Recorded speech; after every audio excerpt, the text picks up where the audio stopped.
우리에게 주시는 하나님의 말씀은 민수기 32장 1절에서 15절 말씀입니다. 르우벤 자손과 갓 자손은 심히 많은 가축대를 가졌더라. 그들이 야셀 땅과 길르앗 땅을 본즉 그곳은 목축할 만한 장소인지라. 갓 자손과 르우벤 자손이 와서 모세와 제사장 엘르아살과 회중 지휘관들에게 말하여 이르되 아다롯과 디본과 야셀과 니므라와 헤스본과 엘르알레와 스밤과 느보와 부온 곧 여호와께서 이스라엘 회중 앞에서 쳐서 멸하신 땅은 목축할 만한 장소요 당신의 종들에게는 가축이 있나이다. 또 이르되 우리가 만일 당신에게 은혜를 입었으면 이 땅을 당신의 종들에게 그들의 소유로 주시고 우리에게 요단강을 건너지 않게 하소서. 모세가 갓 자손과 르우벤 자손에게 이르되 너희 형제들은 싸우러 가거늘 너희는 여기 앉아 있고자 하느냐. 너희가 어찌하여 이스라엘 자손에게 낙심하게 하여서 여호와께서 그들에게 주신 땅으로 건너갈 수 없게 하려 하느냐. 너희 조상들도 내가 가데스 바네아에서 그 땅을 보라고 보냈을 때에 그리하였었나니 그들이 에스골 골짜기에 올라가서 그 땅을 보고 이스라엘 자손을 낙심하게 하여서 여호와께서 그들에게 주신 땅으로 갈 수 없게 하였었느니라.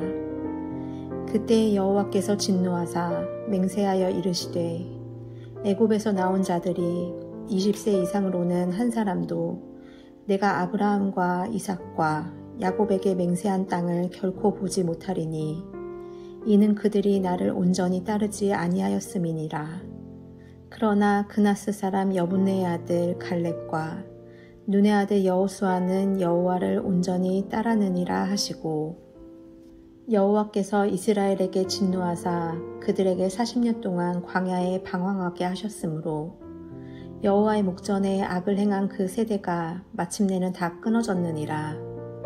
보라, 너희는 너희의 조상의 대를 이어 일어난 죄인의 무리로서 이스라엘을 향하신 여호와의 노를 더욱 심하게 하는도다. 너희가 만일 돌이켜 여호와를 떠나면 여호와께서 다시 이 백성을 광야에 버리시리니 그리하면 너희가 이 모든 백성을 멸망시키리라.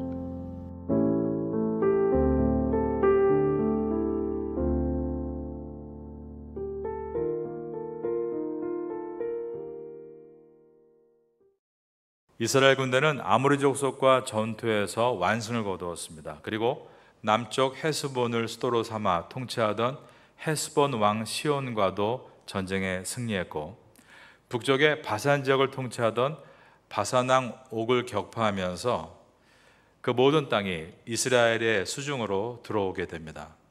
이로써 이스라엘에게는 하나님께서 주시겠다고 하신 가나안 땅으로 건너가기 전에 이미 생각지도 못한 점령지가 들어온 것입니다.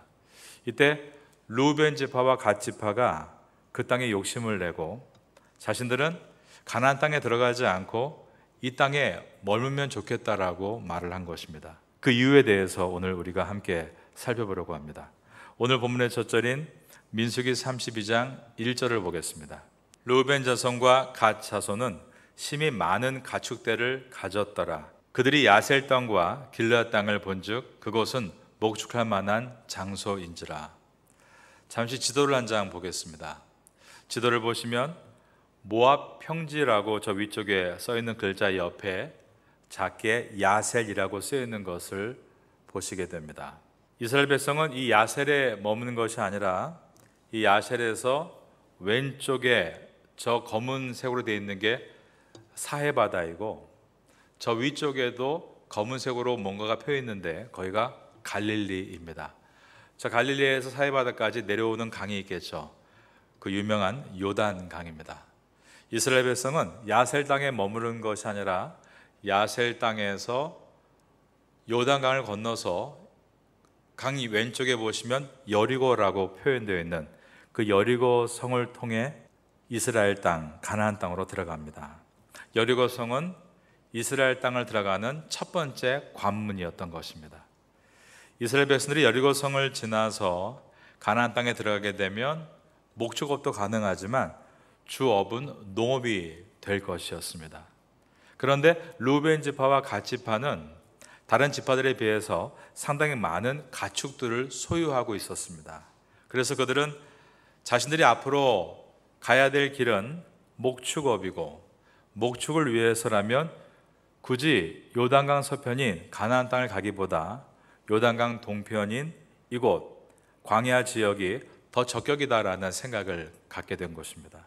1절에서 그들이 야셀 땅과 길르앗 땅을 본즉 그곳은 목축할 만한 장소였다라고 되어 있는데, 이것은 이 두 지파가 약속하신 가나안 땅을 보지 않고 자신들이 살 만한 곳을 찾고 있었다는 것을 보여줍니다. 2절부터 4절을 봅니다. 갓 자손과 루벤 자손이 와서 모세와 제사장 엘르아살과 회중 지휘관들에게 말하여 이르되 아다롯과 디본과 야셀과 니무라와 헤스본과 엘르알레와 스밤과 느보와 부온 곧 여호와께서 이스라엘 회중 앞에서 쳐서 멸하신 땅은, 그 다음 보니까 목축할 만한 장소요 당신의 종들에게는 가축이 있나이다 라고 했습니다. 다시 지도를 봅니다. 루벤 지파와 갓 지파가 주장하는 3절과 4절에 나와 있는 그 땅은, 거기에 보니까 아다롯, 디본, 야셀, 니무라 이 네 성읍은 북쪽에 있는 성읍들입니다. 그리고 헤스본, 엘르알레, 스밤, 느보, 부온은 이 아래쪽 남쪽에 있는 5개의 성읍들입니다. 이 지역은 1절에 나와 있는 대로 야셀 땅에서 길르앗 땅까지라고 되어 있는데, 지도에서 보시면 저 위에 모압 평지라고 되어 있는 부분이 야셀 지역이고 그 아래에 있는 아모리라고 써 있는 부분이 길르앗 지역입니다. 이스라엘이 광야에서 바산왕 옥과 싸워 이기고 아모리 족속과 싸워 이김으로 확보하게 된 땅들입니다. 이 땅에 특별히 갓 지파와 루벤 지파가 눈독을 들이고, 모압 평지 지역 저 위쪽 야셀 쪽은 갓 지파가 차지하고, 아모리라고 적혀 있는 저 아래쪽은 길르앗 땅이라고 하는데 루벤 지파가 차지할 마음을 갖고 있었습니다. 즉 갓 지파와 루벤 지파는 이 목초지를 얻기 위해서 모세와 대제사장 엘르아살과 각 지파의 대표들을 찾아와서 단판을 지으려고 합니다. 5절입니다. 또 이르되 우리가 만일 당신에게 은혜를 입었으면 이 땅을 당신의 종들에게 그들의 소유로 주시고 우리에게 요단강을 건너지 않게 하소서. 지금 이 말은 자기들은 요단강에 건너서 가나안 땅에 들어가지 않겠다는 말인 것입니다. 이것에 대해 모세는 이것은 매우 잘못됐다, 그 뜻을 반대하고 그들을 책망했습니다. 6절입니다. 모세가 갓 자손과 루벤 자손에게 이르되 너희 형제들은 싸우러 가거늘 너희는 여기 앉아 있고자 하느냐? 너희가 어찌하여 이스라엘 자손에게 낙심하게 하여서 여호와께서 그들에게 주신 땅으로 건너갈 수 없게 하려 하느냐? 모세가 책망한 이유는 그들이 공동체 정신을 잊어버리고 자기들만 생각했기 때문입니다.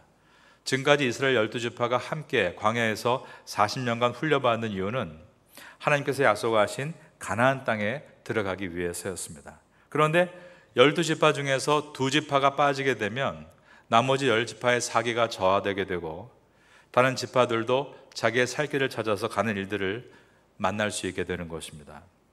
모세는 과거 가데스 바네아에서 정탐꾼들이 이스라엘의 공동체를 낙심하게 했을 때 어떤 결과가 일어난지를 다시 한번 상기시켜 줍니다. 그리고 그때 그것으로 인해서 하나님이 진노하셨고 애굽에서 나온 사람 가운데 1세대 즉 20살 이상의 모든 사람은 한 사람도 약속의 땅에 들어가지 못하게 된 그 사건을 다시 한번 지적한 것입니다. 두 지파의 이러한 자기 욕심에 따른 세속적인 선택은 과거와 같이 이스라엘 공동체를 오염시키는 것이고 약속의 기업에서 멀어지게 하는 매우 위험한 발언이라고 말했습니다. 8절부터 봅니다. 너희 조상들도 내가 가데스 바네아에서 그 땅을 보라고 보냈을 때에 그리하였었나니 그들이 에숙을 골짜기에 올라가서 그 땅을 보고 이스라엘 자손을 낙심하게 하여서 여호와께서 그들에게 주신 땅으로 갈 수 없게 하였었느니라. 그때 여호와께서 진노하사 맹세하여 이르시되 애굽에서 나온 자들이 20세 이상으로는 한 사람도 내가 아브라함과 이삭과 야곱에게 맹세한 땅을 결코 보지 못하리니 이는 그들이 나를 온전히 따르지 아니하였음이니라. 그러나 그나스 사람 여분네의 아들 갈렙과 눈의 아들 여호수아는 여호와를 온전히 따랐느니라 라고 했습니다. 그 당시에 12지파의 대표였던 12명의 정탐꾼 중에 우리는 하나님의 약속을 따라 가나안 땅에 들어가야 한다라고 주장한 사람이 단 2사람, 여호수아와 갈렙이었습니다. 그런데 이번에는 12지파 가운데 10지파는 가나안 땅에 들어가겠다라고 마음을 먹고 있는데 2지파, 르우벤과 갓지파는 가나안 땅에 들어가지 않겠다라고 뒤로 물러서고 있었던 것입니다. 우리는 우리 안에 있는 이기심에 대해서, 즉 세상의 것에 마음을 빼앗기는 현상에 대해서 심각하게 우리를 돌아볼 수 있어야 됩니다. 아브라함의 조카 롯이 아주 중요한 결정적인 순간에 죄악으로 가득 찬 소돔과 고모라를 선택하죠. 롯이 보기에 그 땅은 물이 풍족해서 하나님의 동산과 애굽 땅처럼 풍요로워 보였다라고 되어 있습니다. 하지만 그가 선택한 곳은 하나님을 떠난 최악의 땅이었고 머지않아 불로 심판받을 곳이었습니다. 그리고 그의 최후가 어땠는가 하면 아내가 뒤를 돌아보다가 소금기둥이 되어 죽었고 2 딸이 소돔을 아버지와 함께 벗어나게 되는데 이 2 딸은 소돔의 악한 문화에 완전 절여진 상태였습니다. 그래서 우리가 어떻게 다음 후손을 낳을 것인가 그 핑계를 가지고 아버지에게 술을 먹이고 아버지와 잠자를 합니다. 그래서 낳은 아들들이 모압과 암몬의 조상이 된 것입니다. 르우벤 지파와 갓 지파가 광야를 지나면서 모압과 암몬의 땅을 지날 때 이러한 내용들을 분명히 모세에게 들었습니다. 왜냐하면 하나님은 모세에게 창세기 말씀을 기록하게 하시면서 이 내용으로 광야에서 이스라엘 백성들에게 신앙훈련을 시키셨기 때문입니다. 그런데 이러한 내용을 배웠음에도 불구하고 그들이 눈에 보이는 것에 마음을 빼앗기고 있다는 것은 인간의 가장 약한 부분이 정욕의 눈, 즉 욕심의 눈이라는 것을 우리에게 보여줍니다. 아담과 하와도 선악과를 볼 때 욕심이 들었습니다. 보암직도 하고 먹음직도 해서 따먹었다. 이 표현은 눈에 들어온 욕심에 마음을 주체하지 못했다는 뜻입니다. 롯도 창세기 13장 10절에 보면 이에 롯이 눈을 들어 요단 지역을 바라본 즉 소알까지 온 땅에 물이 넉넉하니 라고 되어 있는데 이 바라보았다 이 뜻은 정욕의 눈이 뜨여졌다는 뜻입니다. 하지만 그의 진짜 상황은 어땠는가? 이어지는 말씀에 보면 그러나 그 진짜의 내면의 상황은 하나님께서 소돔과 고모라를 멸망시키기 전이었으므로 여호와의 동산 같고 애굽 땅과 같았더라 라고 되어 있습니다. 소돔과 고모라의 실체는 하나님이 이제 심판을 얼마 남겨놓지 않은 완전히 멸망의 직전의 상태였습니다. 그러나 롯은 그 땅을 보면서 참 좋은 땅이다, 여기에는 비전이 있다, 그러면서 엉뚱한 그 땅으로 들어갔다라는 것입니다. 그러기에 우리가 우리 자녀들에게, 후손들에게 무엇을 물려줘야 될 것인가를 깊이 돌아보게 됩니다. 그것은 요단강 왼편인 농업이 잘 되는 가나안 땅도 아닌, 요단강 오른편인 목축이 잘 된다고 하는 모압 땅도 아닌, 우리는 하나님의 약속을 끝까지 붙들고 순종해서 걸어가야 한다, 그러한 생활의 태도를 우리 자녀 후손들에게 물려주어야 하는 것입니다. 이것이 우리가 자녀에게 물려줄 수 있는 최고의 유산입니다. 상황은 늘 바뀌죠. 앞으로 또 바뀔 것입니다.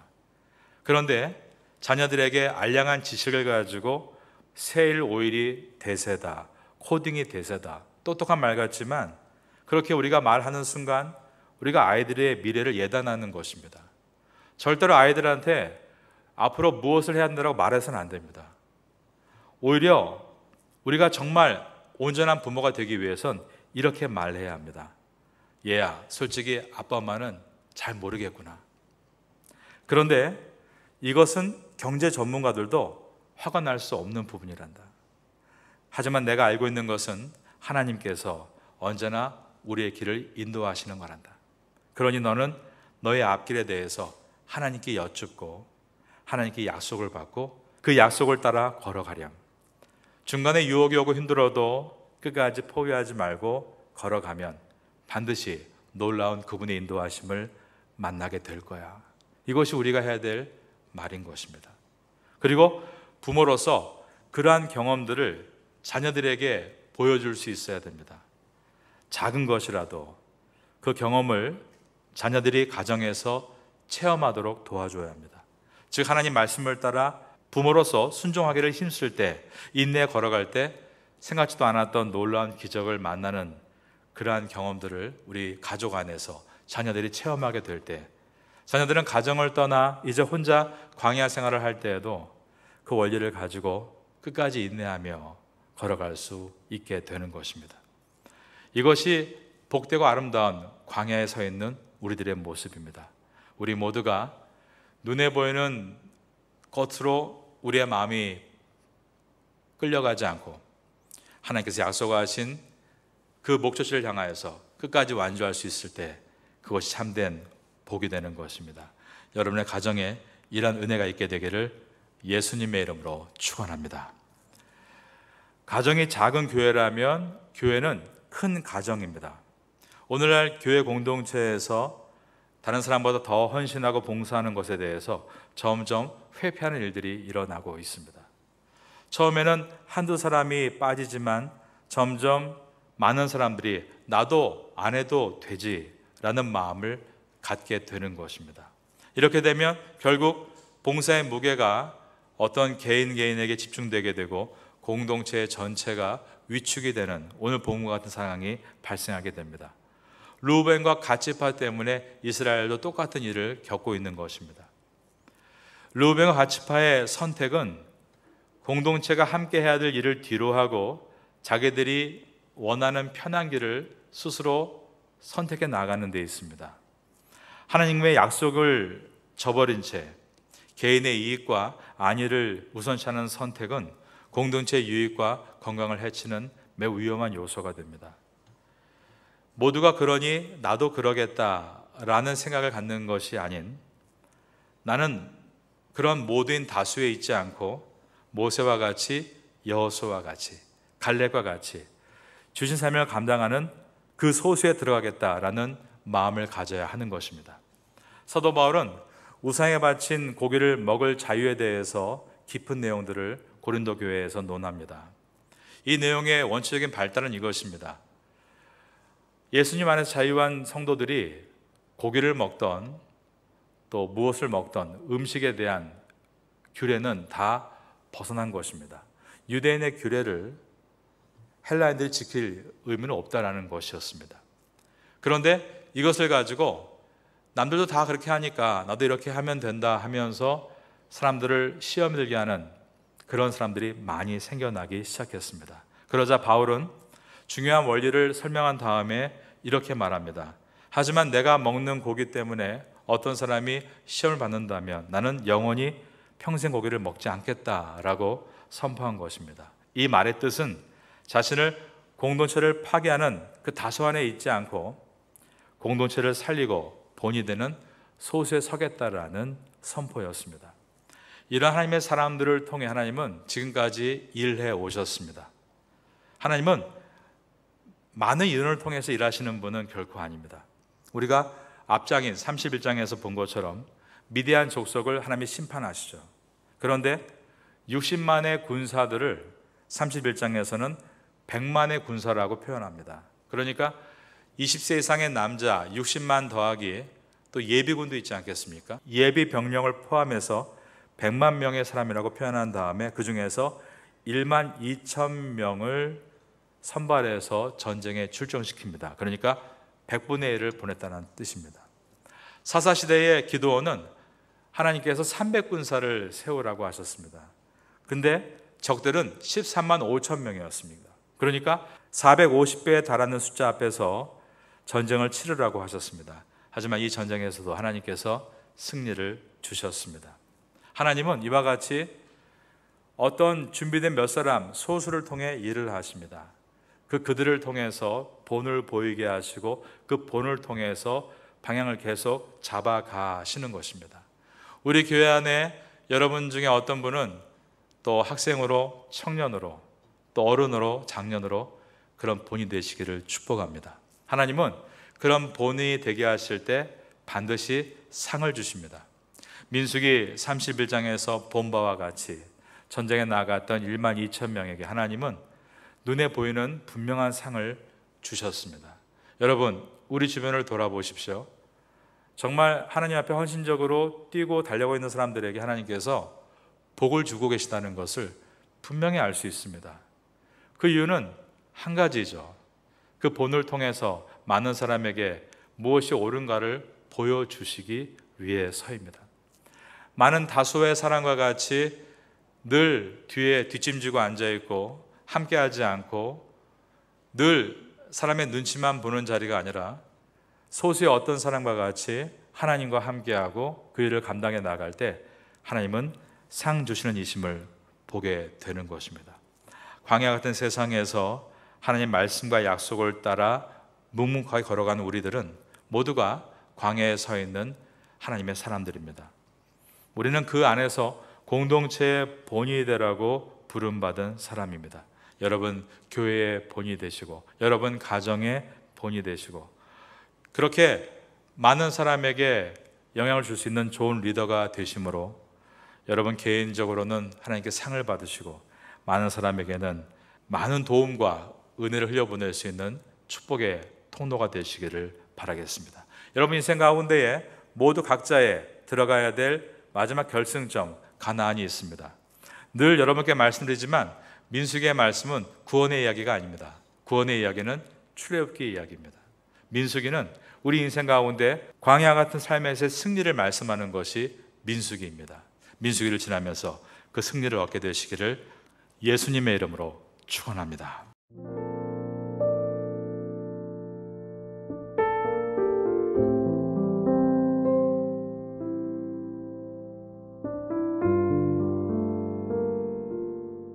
지금은 함께 마음을 열고 기도하는 시간입니다. 5월에 우리가 함께 품고 기도할 제목을 나눕시다. 주일마다 온 가족이 한자리에 모여 하나님께 예배드리는 사랑 가득한 믿음의 가정이 되게 하소서. 출퇴근 길마다 부부간에 부모와 자녀 간에 축복의 말이 오가며 하루를 따뜻하게 시작하고 마무리하게 하소서. 외롭고 힘겨운 이웃들의 마음에 주님의 따스한 위로가 스며들게 하소서. 5월 24일과 25일 중고등부 캠프가 주님의 인도하심 속에 은혜롭게 준비되게 하소서. 이 시간 말씀을 붙잡고 드리는 우리의 기도가 삶 속의 아름다운 열매로 맺히기를 소망합니다.